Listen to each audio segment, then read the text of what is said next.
to Toffee TV, it's the final word. Everton versus Leicester. A bit of a mad game, Baz. A bit of a mad game. I was worried going into this one. Just generally worried. I turned up in shorts, which wasn't good. That worries me. It was warm when I left the house. No, it won't. I was warm. Did you not look at like what the weather's going to be doing? No, because I don't look at what the weather's going to be doing. I react to what's happening in the sky at that time. Well, and there was sun. And by the ridiculous. time I got to Goodison Road, it was all gone. I mean, I wasn't the only one. There was a lot of people. I've seen a few, yeah. Very, very cold, and I was one of those idiots. Yes, and I got there quite early as well, which meant I spent a lot of time in the cold. I was just in break. Schoolboy era. I was in break. I looked Literally a schoolboy. You look like a schoolboy apart from the beard. I embraced it. Nowadays. Yeah.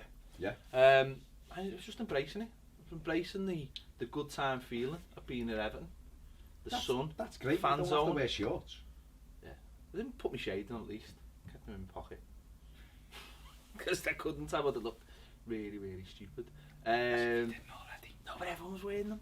Everyone wasn't. I saw another person. No, the problem is that you sit in the Bullens, Yeah. so you get eternal shade. Yeah, it's freezing anyway. So that's the problem. You walk in There's and a fella sits the row in front of me about 6 seats away. Looks like Nuke of the North. He's got mate whatever. He's got his coat on and everything. It comes here, full bear or whatever. It'll probably be some amazing. It's like that. I don't even know what he looks like. I just see him. It can be gorgeous, and I just see this. It's amazing. He's never getting caught out with the weather. Never. He might be too hot sometimes, but I think he takes that because he thinks the other 16 games, I'll be just right. There you go. But it's an average. Yeah, It works it out over an average. Playing on the average, which is I mean that's a way to live your life. I mean, start lineup was pretty much what we thought it was going to be. I mean, obviously, you wanted John Joe Kenny in at right back, and after 10 minutes, I really wanted and John Joe Kenny and Holgate playing at centre back. But yeah, it's good to have Snidland back. Didn't look 100% fit, but did enough during the game. Leicester didn't make as many changes as I thought they'd make actually, and obviously Wes Morgan was injured anyway, I think, for them. So but they started with Vardy, so they were pretty strong. If Mahrez on the bench. But, you know, after 40 odd seconds, the game just came to life. Great run by Morales. Brilliant run. And to be honest, I was still complaining about the foul when Tom Davies was tucking the ball in the back of there. I literally did not see Tom Davies's run. I don't know how else didn't see it, but I was so focused on... You can't half miss him. Like he's got a mad head. No. But I was so focused on Morales and him getting brought down that I didn't even see. And when I replayed it in my mind, I thought, oh, he just tucked it in the back of the net. The ball's fell to him, he just hit it. And when I rewatched it, didn't he do well? He certainly did do well. The referee didn't do well. No. The referee had a shocker. But for that bit, he did well. Yeah. You know, I don't even think he played the advantage. I genuinely don't think he thought it was a foul. He was utterly clueless. But no, it was Morales done absolutely fantastic. Just followed on from Wednesday. Yeah. The Kevin Morales that I know is in there, not the other one that just struts around, doesn't get involved. He looks like, I don't know whether he looks like he's got a bit of a cob on. Got a chip on his shoulder, I like it. Or whether he's realised that we're coming closer to the summer now and Koeman ain't asking about, so it's like, it's my time to deliver. He hasn't got that long left on a contract, has Morales? No, he re-signed, didn't he? Okay. He's still got 3 years, I think. Okay. But I think he's looking like a man that thinks, I could be surplus. Yeah. And I think he loves it here. I genuinely do. I don't think he has any problems. I think he really likes, like we said before, I don't know where he would go that you would argue is higher than Everton. And also, I mean, if you were him, like you just said, he wanted a couple of years ago, he was like some Champions League and all that, and we were really worried at the time because he was on great form. And then he just tailed off. And obviously didn't play under Martinez pretty much last year and stuff. So, and you think now he's 28, 29. He's got roots in, you know, he's playing semi-regularly. And he could play a bit more regularly if he's in this kind of form. Yeah. Or he's got that attitude. And you think, well, at his age, he just had a baby, I think, as well. Yeah, I think surely the right thing would to do is just stay. I mean, he could, if he went in the summer, you would think that'd be his last big move. But if it wasn't to a Champions League team or like somewhere, I suppose, in like maybe a glamorous location, then why would you bother? Do you know what I mean? You just stay at Everton and just keep going, because to be fair, you know, he's been here this long, he might as well just stick around. No, well, that's what I'm saying. I don't think he's got any plans to move. I think he's quite happy here, and I think he wants to play in this team. I think he can also... The players aren't, you know, they've said it a couple of times through interviews. They know that things have changed now at Everton. They know that there's a momentum where the club's going. And it's reinvigorated quite a few of them, and I think he's probably thinking, I want to be part of this. You know, we've got Europe next year. Well, looks like we may have Europe next year, and I want to be part of that. And he's pretty, you know, his performance at Old Trafford was excellent the other night. And yesterday he topped it for me. He was fantastic. But the run, what I like the best bit about this run is there was a couple of times he struck people off where he could have gone down or he might have gone down. And he didn't because he wanted to score. And he went past players like they weren't there, which was what he done when he first came in the team. And then he was taken out on the edge of the box. It was ridiculous. But Tom Davies stayed alive, got it, faced the fella up, dragged it across and just swept it in. But it was funny as well because, I mean, we've spoke about Tom previously and said, you know, some people might not know where, you know, what he does, where he fits in. And we've also spoke about the fact that he's always dead eager to get past the striker. And then you just watch his run. He's always on the left of Morales. He's always offering him something. In fact, if Morales had maybe released the ball a second earlier, if he'd had a chance to, Tom Davies is in the same kind of position. But that shows what Tom Davies is all about. And he's still got loads to do, and it's a great little finish. And what was funny, because it reminded me of Tuesday night when Lukaku broke, and we were talking about the other night where Ross just sort of hung back. And Tom got his rewards, but for taking that chance, I mean, okay, it's early on in the game, but he took the chance, went with him, and finishes it off.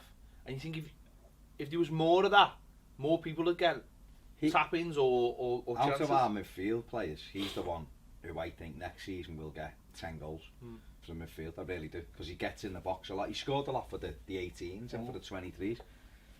I just think he's that kind of player. He wants to, and I think the thing with Tom Davies is, we said this the other night, is that he hasn't got a defined role in the team. He just does everything, and that's in nowadays where everyone wants to put you in boxes or put you in pits. You know, it's a breath of fresh air because he does a lot of things well.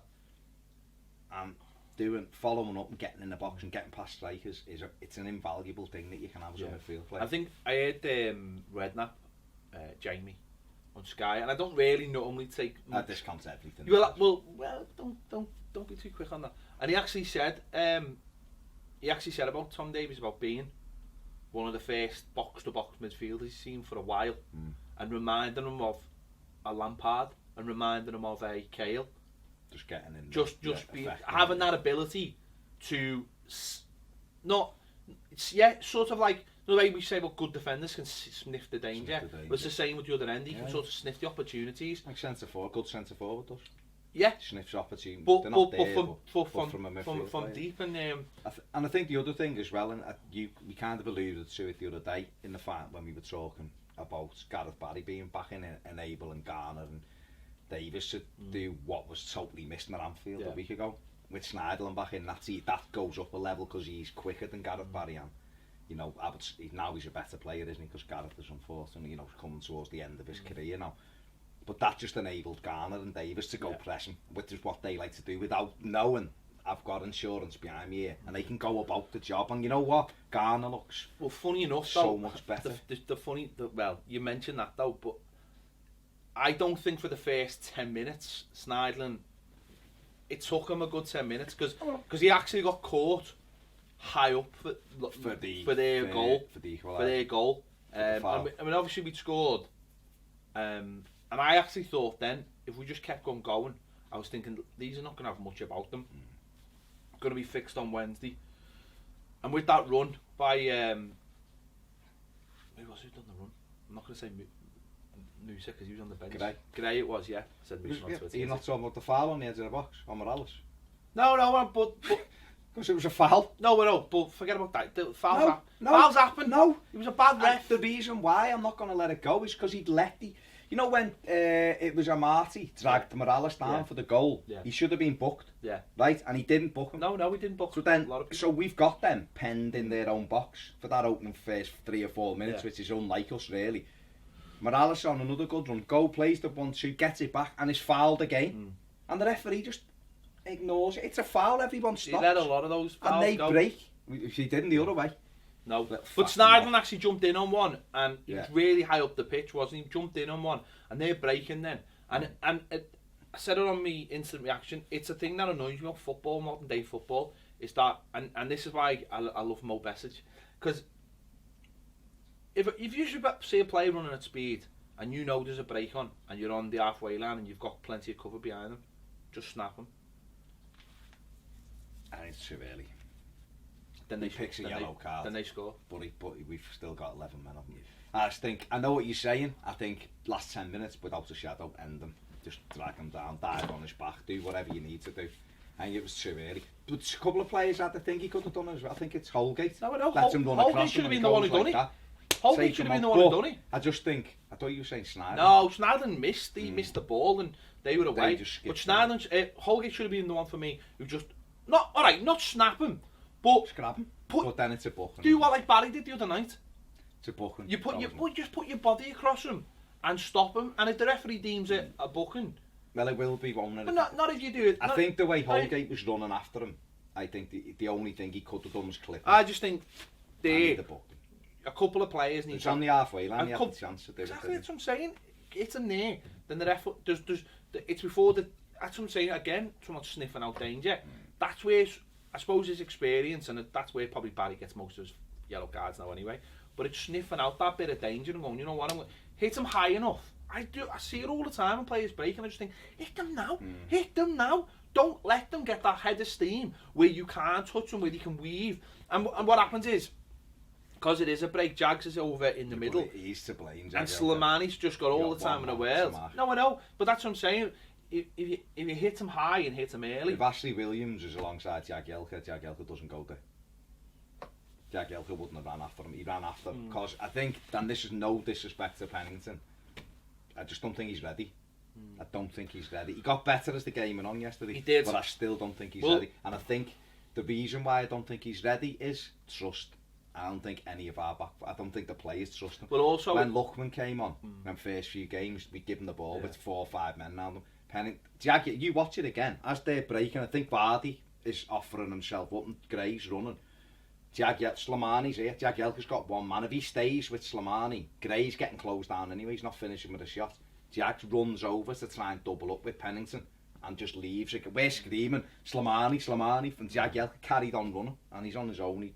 And then I think the keeper should do better. Oh, I think it's a good finish. You watch it again. They're just sliding under his legs. No, but if you're a striker, he just takes his time and picks a spot, and I think it's a good finish. It is a good finish. But I'm just saying, I think Joe could have done better with it. It's a sucker punch. It's a nice break because we'd started the game so well and it took the air out of it, and then that encouraged them, because again it was a bit like the cup game where you're thinking, are these arsed? But then if you encourage them to be arsed, and they're thinking, we can affect this. They'll come and have another go, and I thought what was good about this goal for them was how much of a nuisance Vardy is. He's a horror, but you'd love him in your own team because of the way he just doesn't allow anyone to settle, does he? He's a one-man strike force that unnerves 3 or 4 defenders at once. It's probably the one thing we have a go at Lukaku about, is that he doesn't. For one man, he doesn't unsettle enough people by his running. Whereas Vardy does. He's just horrible. And as soon as he got that ball, he knew what he wanted to do. He knew he wanted to hit the deck. And Pennington just fell into the trap straight away. Well, he should have dealt with it, and he didn't. Yeah, well, he should have, because he got caught on the ball anyway, didn't he? Just leave the ball first time, just smash it away. Just take no chance. First 10 or 15 minutes, just empty the ball. Comes down, put it back in their corner. The least dangerous position on the pitch. Let the game settle down. He didn't. He hesitated. And then he ended up missing it. And then Vardy picks it up and faces him up. And then he couldn't wait to go down. The referee balls it. He went down. And before but again, he let him cut inside as well, which, the lesson should have been learned last week. And then the freak. I still don't know if it's. I still don't know. It's a cross for me.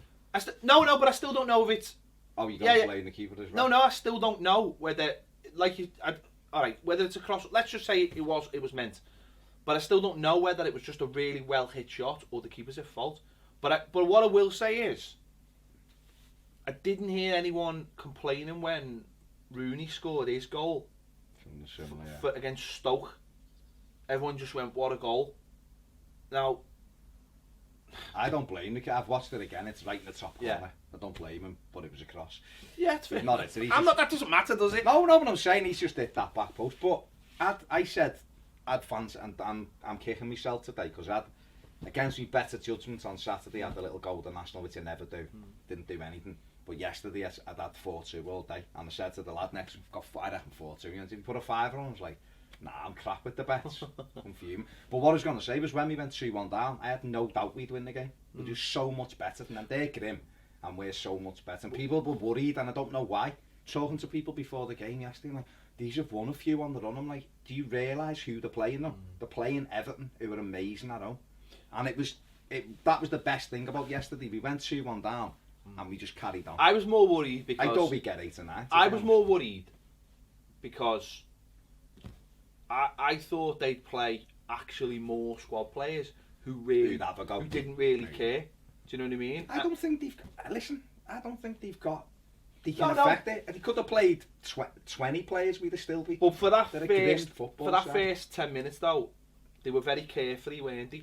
And I think that, and they were very carefree towards the end of the game when he made a couple of subs as well. No, I know, but that's what I'm saying. Yeah. It's that, and that's where we were carefree in the derby at 3-1. Yeah, we were. We had our best chances. I know exactly. But you're right, because once we went 2-1 down, we just took stock. Can you imagine 12 months ago? No, I know. Well, imagine we'd have gone. Put the pitch out, didn't I? We'd have gone 2-1 down after taking the lead in the first minute, and 10 minutes in it'd have been bedlam. Can you imagine what the last 10 minutes would have been 4-2 up? No, but that's what we did. We got 4-2 up because we might have. It down the back. No, but to be fair, we worked our way back into the game. We did. We didn't do anything fancy. We didn't do any. What we didn't do is panic. Yeah, we didn't go chasing. We just went. Because I believe now, and the crowd were excellent because we sat there. Probably, listen, if that would have been November, people were edgy. Like November. You know what I mean? Yeah, you would have in your bathing shorts. I just thought everyone just went, no, hang on, we're really good at home. And the players we've got on that pitch, we'll turn this round. And the players, Schneidlin then came into it, started getting his foot on it, and he was changing the play. Every time he come, he changed the angle. Baines got on the ball an awful lot, and we were dragging him out of position. And I think they kind of just went, we're under the cosh here, because they were chasing shadows in the middle of the park. I think the players have earned that. They've earned that right from the crowd and from themselves, from each other, just to be patient. And you're right, there was no panic. They worked away in it, and I think as well at that point, being 2-1 up Leicester, they probably thought, we'll just sort of sit on this now. There's no point chasing I mean, they could have hit us on the break if we'd allowed them to, but we didn't allow them to. And that's where I thought actually the likes of Pennington got better, because what he started doing was winning his own battles without doing anything stupid. Like you just said, he learned from the fact that he should have just put his foot through the ball. So what he started just doing was, anytime the ball was in the air, he was just winning it. And that was his battle won. Yeah. And that's all he started to do. That's all he had to do at Anfield. And that's all he had to do. And that's what you'd have to do as a young kid. But it's like a double-edged sword. That'll come with more games, because he'll calm himself down. But also, I'm just not sure if he's ready. But he did get better and better. And like you say, nothing on with emptying it. Nothing on with it. He's not a footballer. The manager doesn't have any problem with it. To me, he looks like a young Jags. That kind of mould, that I'll get my body on the line, I'll win headers, I'm brave. So Holgate's the footballer. Do you know what I mean? The problem we've got at centre-back at the moment, and we've said this before, and we don't want to go over old ground, is we've got no pace at centre-back position. It means that you watch the back two, they're a little bit worried about pushing up because they know there's going to be all that space behind them, especially with a player like Vardy. So they've got to manage it differently, even though Jag still fancies himself to go on mad runs, which I've seen him do at Old Trafford and the other day. But you can't, you've got to, so I suppose that takes there's a little bit of that fear there. But I thought Pennington got much better during the game. He won his battles.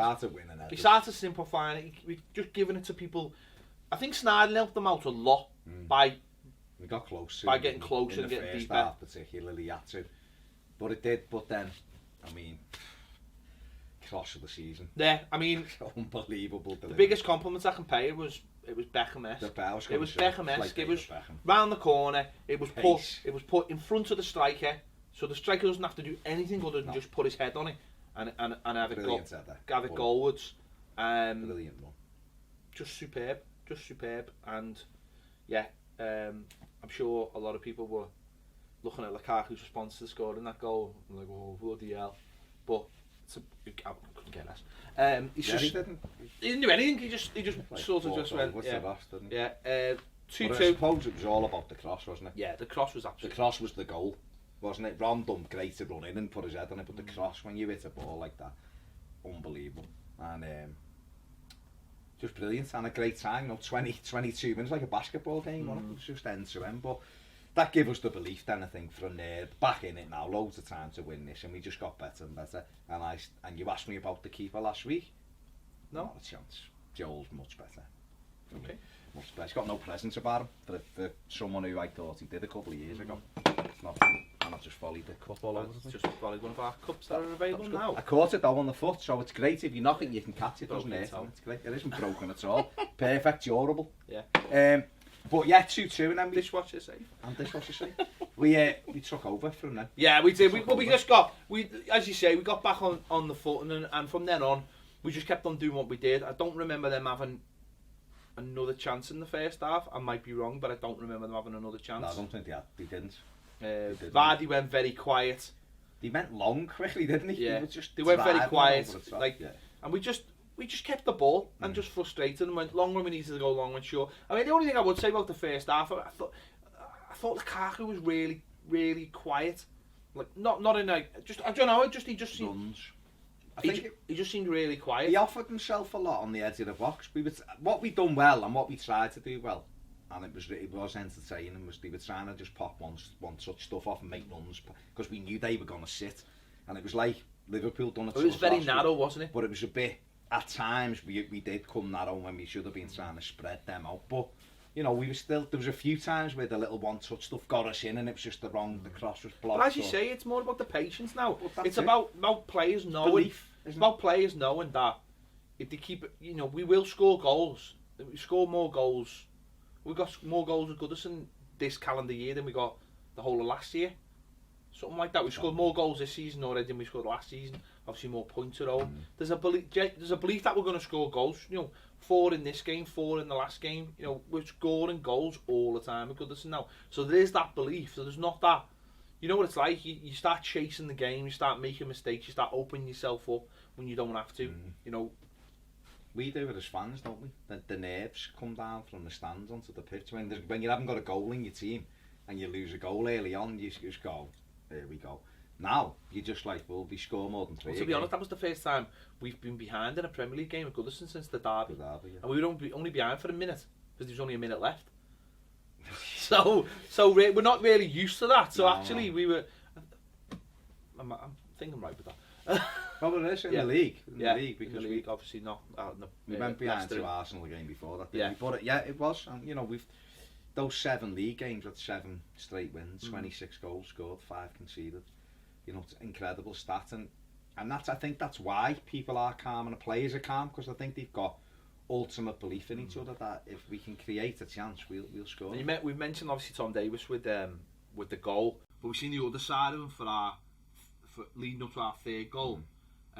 Leicester are trying to get out, and he comes in and throws in a brilliant 50-50. Well, you know, he makes it a 70-30. Yeah. Again, something you don't see that much. You don't see sort of a lot of players throwing those kind of tackles. You don't see young players throwing those, and if they do, they're a little bit more over the top and violent and sort of get sucked into the game. But it's a brilliant tackle, and what he did with the tackle was he stopped Leicester breaking and suddenly put us on the break, turned it round.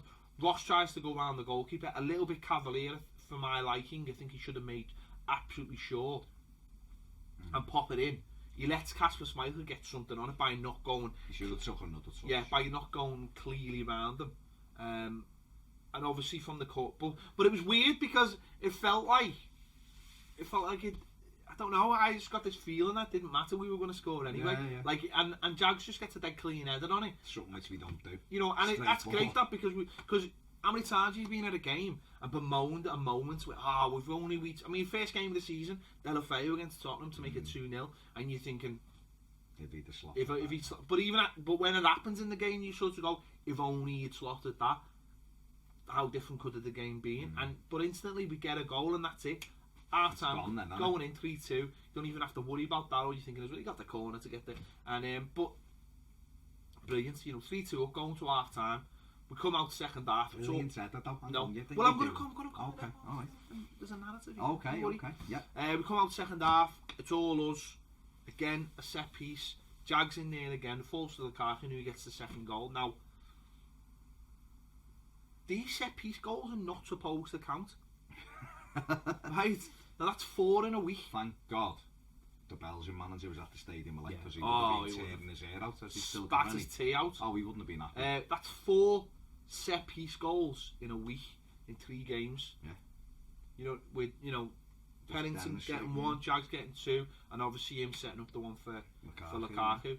Now, when that other fella told us that they didn't matter and there's no point practicing them, and it just makes an absolute mockery, because we've seen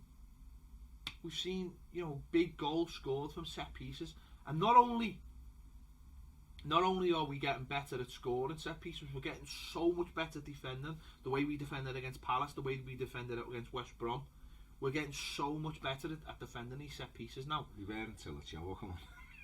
Well, I mean, but we. No, they're gonna get the odd one, aren't they? But it shows how much of a difference set pieces are, and for a manager to just dismiss them and say, well, they don't matter, or of course they matter. Listen, they affect games, and it makes a mockery of it. We can dismiss most of what he said as utter tripe. I'm absolutely honest to God, I still haven't forgiven myself for being suckered into going against me gut instinct, which was I didn't want him anywhere near my club, and then he pulled the Antonio Banderas on me, didn't he, and flashed the eyes and the Spanish voice. And he's a charming, engaging man, but he talks bollocks, and it was proven, and I'm just delighted that he's nowhere near my club. Graham Jones would be having a field day though, wouldn't he? Oh, I'd love set pieces. He'd have a man back by now. Oh my God, up and down like a bride's night there, wouldn't he? He lived the dream, but it's nonsense. Set pieces are important. We got a point the other night at Old Trafford via one. Manchester United got a point via a set piece the other night against us. We've won this game. The third and fourth goal in this game from the set piece. Leicester scored their second goal from the set piece. To dismiss it as why practice and all that is just utter nonsense. Because otherwise, all you're doing is when you get a corner, you're just kicking a ball in and hoping something's going to happen. 7 years. Do you know we did that for. No, I know, but Moyes did practice set pieces. We just didn't have very good people at taking them. We have Leighton Baines. I just don't think we have very good people at getting on the end of it. More like it. But I think movement, isn't it, more than anything? Well, it's a vital part of the game, isn't it? It's a vital part of a game. You've got to have. Why would you cut your options of winning a football match down? I don't understand it. The same way when they say they don't practice penalties. You're training, you're there, why not? Go and practice, spend 10 minutes, 3-4 you after it. And also, the goal against Liverpool and the goal against United and Lukaku's goal were all quite similar. It was a ball in, it was a centre back, and Jags is the same actually. Jags gets it straight in. Someone attacking it and getting some kind of movement in that keeps the ball alive in the box. And the 4th and 4 to Lukaku. But for me, I think the bigger thing about this is that it proves. I mean, you don't need much more proof. You look at the way we've played, you look at the wins we're having.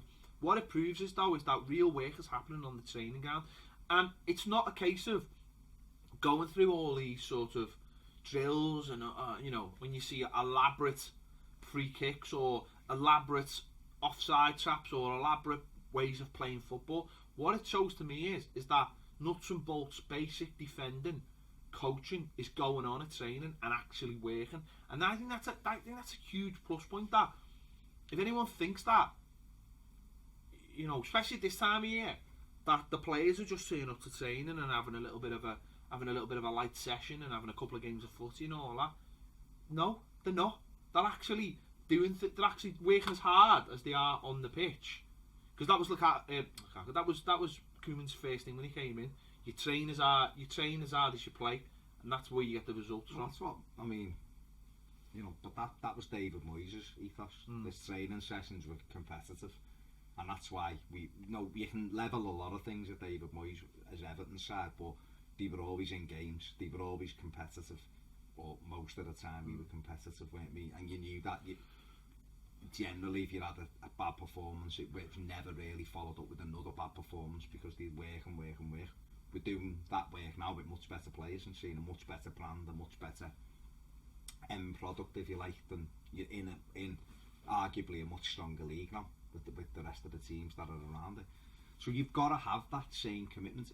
We're hearing 12 months ago players were dictating what time he came into training, were wandering in, standards had slipped. This is from players who were still there saying standards had slipped. This isn't us just going, oh, we've heard off sources. Yeah. This is out of the players' Well, 12 months mouths. ago, you mentioned before, 12 months ago, we had the whole Baines situation after Old Trafford, you know, just over 12 months ago, and Anfield when he was totally disinterested, man. Yeah, but saying you had the whole thing with Baines coming out and then Martin saying these things weren't, you know, and all this kind of thing, and we know all the fallouts from the manager from Etu to Distan to, you know, whoever else, but at the moment the players seem genuinely up for it. The players know the difference. The difference is respect. They don't have to like Koeman, but you'd respect them. They know the bosses, and he's still deciding who his players are. Just because you're playing now, don't necessarily. I don't, and I want to talk about Phil Jagielka because. Yeah. But Phil Jagielka won't be playing for Everton next season. I don't believe. No, but I think that's an important thing. Now, is that it also seems like the players know exactly where they stand as well. That's what I'm saying. That wasn't a dismissive point, but what I'm saying is, and yeah, he's playing fantastically well because they know what this manager wants, and they want the footballers. They want to play football, and that's the thing is that when you've got that clarity right through your team and you're believing in your manager, it helps when you're winning games because it helps you to believe what he's saying. Of course it does, but this fella, for the first time probably in the Premier League era, Everton have got a plan. And they've actually got some money to be able to put that plan into action. A real plan of like, well, you know what, these half a dozen players who've done well for us this season, that half a dozen are better, and that's who I want. So thanks, but no, you know, when it's moved it on. I mean, you only have to look at the likes of the people who's got out the door. Yeah. You know, says it all. You know, Dele again has scored another cracker for Milan and things like that. And I know he didn't have to tackle no, but it was it was a good goal. You can't deny that. Cleverly's doing okay where he is, and he has scored again the other night doing where he is. These are all players who were very much part of our squad. Certainly for the first half of the season, they were in the squad. You know, your circle of shite and all that. But they were players there. But this manager had quickly weighed them up. He got people out in the summer. He got people out in January. He'll get people out this summer because it's all part of the process, but the players are clear on what they need to do now and what standards they need. And Kevin Morales is a big example of it. That's the standard, and if he produces that, he will play, and if he drops below that, he won't play. Ross Barkley, you know, I've defended Ross the whole season. I love him, but he had a period of time where he knew he had to pick his game up. He was on thin ice before Christmas, wasn't he? Since Christmas he's been majestic, you know. Albeit Anfield, he didn't have a very good game, but other than that, you don't look at one game, you look at the whole season. So I think that's where we are now. We're very clear, we're moving in the right direction, and we're getting our rewards on the training ground, as you say, because this fella with Klutenberg and with the gangster, the goalkeeper fella who looks like you wouldn't cross him and Koeman, I don't think there's a let up. I don't think there's any let up, and even after Arsenal, there won't be any let up. They're given the period of time between finishing the season and starting again is shorter. He shortened it again, I believe, for this summer. They all have diets and training programmes, and they better come back fit because he expects you ready to kick off at 100%. You know, we sat here and we were like, why is he saying they're only 70% fit when we kick off the season? They're 100% fit now, and you see it. No, yeah, I mean that's it, isn't it? It's just, I mean, the main thing is that they're all his players, and the thing about Jagielka was, I mean, obviously he didn't have it. He hadn't played for weeks, as he basically was told that he wasn't going to be one of his number is one of his 2 starting centre backs, really, for good reason. You know, it sort of fell off a cliff. Yeah. But he's come back into the side. I think the main thing is he looks refreshed for a start. I mean, loads of people like, oh, you've written him off and all this, but what he looks like, he looks refreshed. He's had, you know, he's 35, whatever he is. Yeah, he looks refreshed for a start, and he looks on it, and he looks like the leader, which I think is a massive thing. If you go into a side and you're a centre back and you've been used to being the leader, and then you get someone put next to you who's a leader as well, it's almost a little, not fractious, but when you're playing, you've played, it's like, especially if you're the person who gets everyone out, or you're the one taking them up the pitch and all the rest of it, if you've got someone next to you who wants to do that job as well, it can be a little bit like, well, where do I fit in with this, so, but he looks now like he's leading the team again, and he looks, as I say, rejuvenated, and I'm sure there'll be people out there going, give him another year and all that. Let's just let him play and let him enjoy it, and he's getting goals, and it's great. What is good about it is that we're seeing the old Jagielka, the 28-29 Jagielka in a way, and that's great. And if this is his last season at Everton, we're getting positive memories of him finishing this. Yeah, I've always loved him.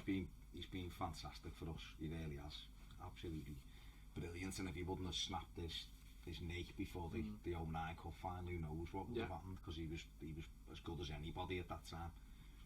And I still think even last season he was brilliant at the start of last season. He started the season okay, and then he did fall, like you said, fell off a cliff a little bit. But I don't think we were playing well as a team at the time, no, either. I don't think the goalkeeper was playing particularly well.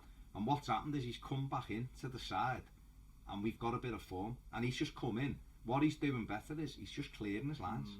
Don't ask about, but I know he's still every now and again tries to join in. I think he's Beckenbauer, or fatter John Stones. But I think when he just sticks to his getting his body in the way and just clearing it and doing what he's doing, at 4-2, the save by Joel, he reacts to it. It's a goal. Yeah. It's a goal. Joel makes a great save, but it's going in because there's 2 Leicester players. He reacts to it because he doesn't want to concede another goal. Whereas other players might have stood around waiting, and it's in the net, and you're going, why has nobody reacted? And that's late on. It's 88 minutes. Yeah.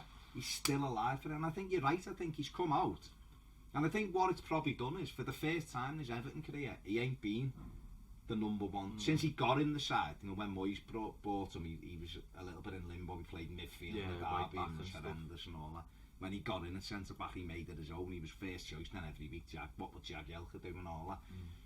And then, so that it's been a long time since he was uncertain, and we know that he had chances to go in January, and Koeman didn't really want him to go, and he's had to sit on his hands and wait. And he's got back in, and I think he's come back in, and I think you're right. I think he's come back in and gone, this is boss playing in the Premier League every week again. He's remembered he's got the armband back on, and he's just playing it probably game by game. He's probably just getting in, what do I need to do today? And he's defending, he looks hungry. And he's been absolutely superb. I gave him man of the match yesterday, and that was even given I blame him for the first goal, but for the whole game he led, and he got us the key goal, which was the 3rd goal, and then assisted for the 4th goal. He looks like he's enjoying it, and he's doing. It's all basic to him. So it's nothing. He doesn't have to do anything fancy. The other he's got Snidel in front of him. The other thing, which is a bit mad, we've said this before. He almost looks better as the left side at centre-back, because I think he concentrates more. I don't know why. Maybe they need to put Williams on the right of him, and them 2 will be sound. Because I remember when he played with Stones in that last year, when he was on the left, he was always, he took more time. He's more of a defender when he's on the left. It's a bit mad. But no, I thought he was exceptional yesterday. There was half a dozen of them, but I thought he just, for me, he just picked it because he kept it going and going and going, and he enabled Pennington to get better. And don't forget, he's looking after Holgate as well. And so I think he had an excellent. Yeah, and he's got Snarl in front of him as well, which will help. There's a little bit more there as well. And Tuesday night was perfect for him against United. Backs against the wall. He loves games like that. There is games, but No. So I mean, as I say, we don't know what'll happen. We don't know whether he'll stay at the club or whether it. I think he'll go, and I think the reason why I think he'll go is because I think he'll want to play. Want to play, yeah. And I think Ronald Koeman, I think Keane looks positive. The stories coming out of about that one looks positive.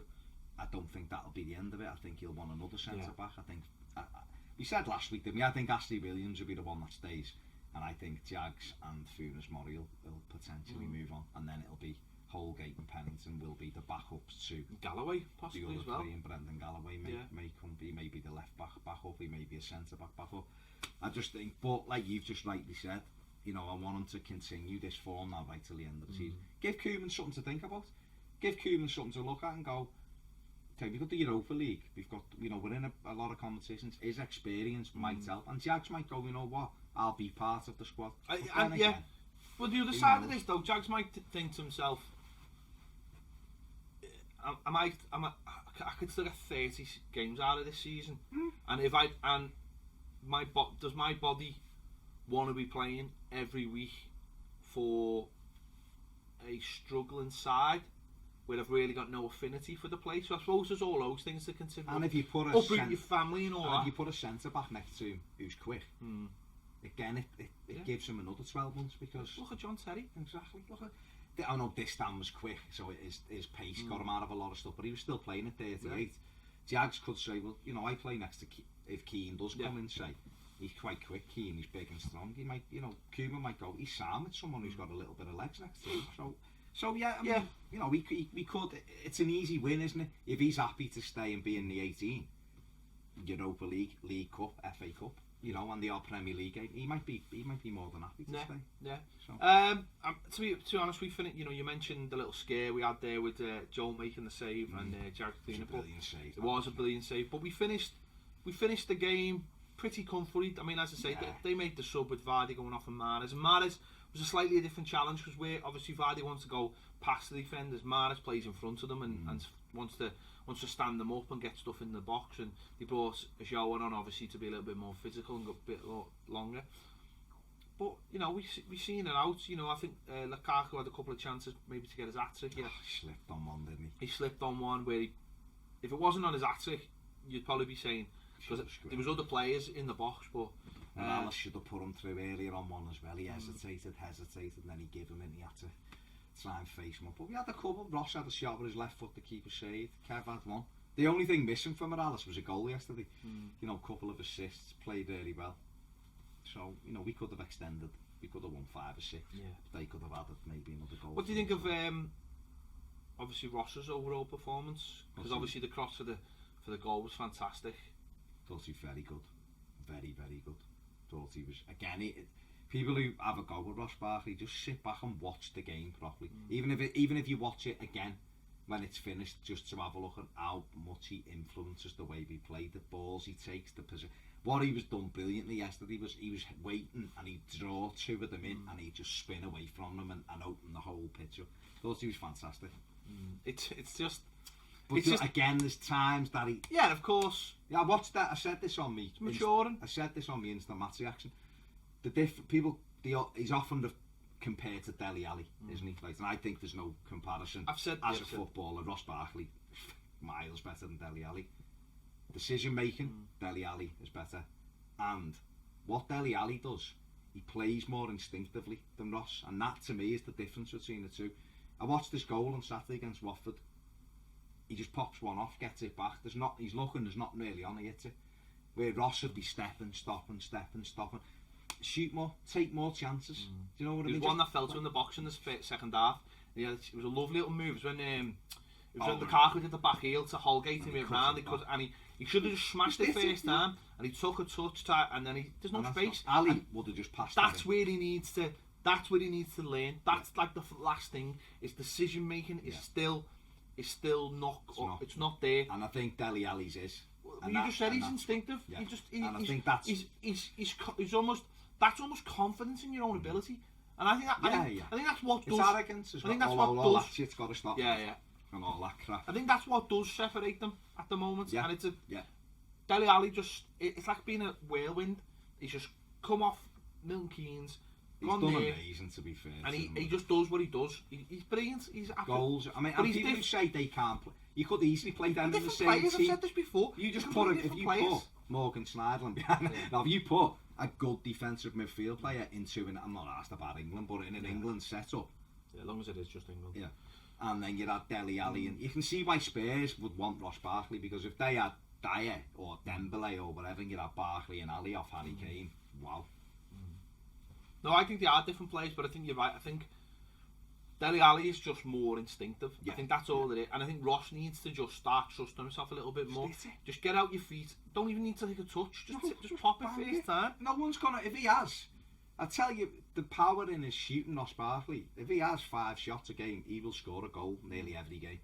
Or he'll certainly have to work the keeper, because he's got that much power in his shooting when he connects. Too often, Rom does it. Trying to be done one yesterday, skip past 2 brilliantly and tried to curl it, and he hit the back row of the park. I think trying to almost get too much power on it. I think this time as well with Ross, and I don't know, it's not a massive thing, but I think this time, I think I'll tell you who've done it actually, and it wasn't was it this game or was it this one? It was Ericsson for Tottenham as well, and was it the third one against Swansea where he doesn't even touch it. He makes a movement to go one way and then lets the ball, and again, you don't even need to touch it at times. No.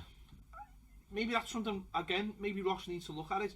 Don't just let the ball, let your body. You don't need 4 touches. Yeah, on let your body be the touch. That goal for Ericsson, I think it was the third against Swansea. He just dips to go inside, lets the ball run across him, and then uses the defender to curl it, and it's an amazing goal. And you just think it's those little fine margins where if Ross takes a touch there, then or Ericsson takes a touch there, sorry, it lets the defender. It's the moment's gone, hasn't it? Yeah, and that's all I'd like to see more from Ross. The other thing as well, what I thought was quite interesting yesterday was Lukaku just went and played on Chilwell for quite a bit. Yeah, he almost played that, like on the right wing, like he did against Arsenal. Yeah, I mean, it didn't happen for that long. No, but it was an interesting little thing he did. Yeah, where he just switched and just sits on it. He started taking it on the side because he knew he could out muscle. Because once he got his first, Lukaku, he sort of got that little bit of hunger.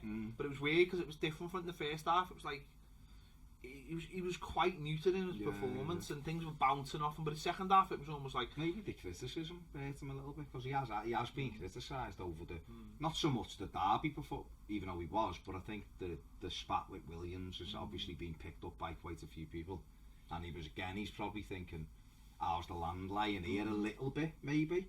But he didn't. When he smashed the fourth, and he looked quite happy. And at the end, he was giving it the big one to the Gladys Street. So he doesn't need to be so sensitive. He's weird, isn't he? Though. Yeah, well, he doesn't need to be. No, but don't when you think it's strange, isn't it? Because it's almost like he's just mixed signals. Yeah, yeah, because he comes out and he's telling the world that he wants to do this and he can do that. He doesn't have to listen to Harry Kane. Doesn't have to take anything from Harry Kane. And then when he's on the pitch, sometimes you think it's not that. Is he into it today? It's almost like it's like when he scored his first goal when he came back.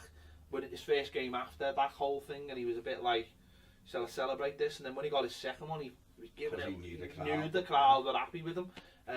Maybe when he smashed it in, he just thought we've won the game, and he just went off because his celebration.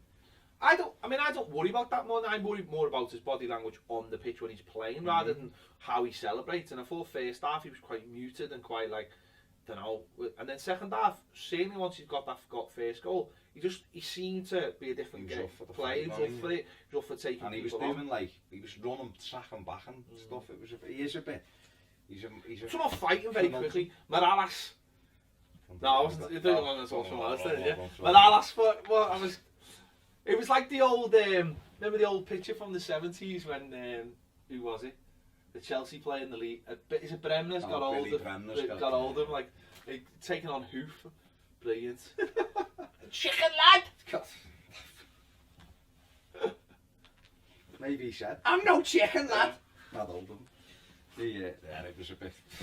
Hoot was all over him, like. Yeah. Well, he kicked them twice. He done it a couple of times. They were the things the ref was letting get away with murder yesterday. And he done one on Rom, and I think the ref knew he had to send him off, so he just let him play. Yeah, he did. He did twice. He was dragging him. Kicked Barkley, and then he kicked, and they went back and booked the first one. It was mad because in that move there was 2 fouls by them. Andy King, poor challenge.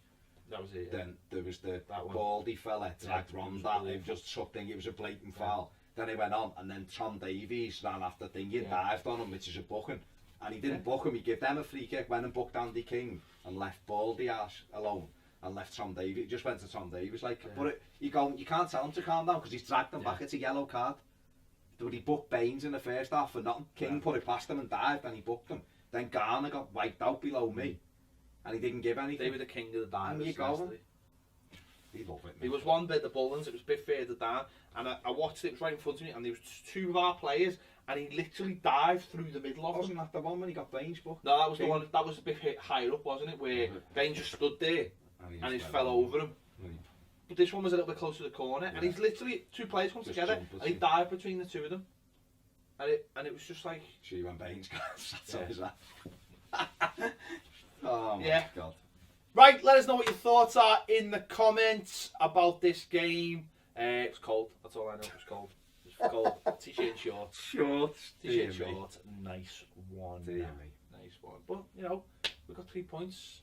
That's all I'm asked about. He's cold as I want, as long as we get the 3 points. That's all I care about. Yeah, let us know in the comments. Thanks for watching Toffee TV, we'll see you later.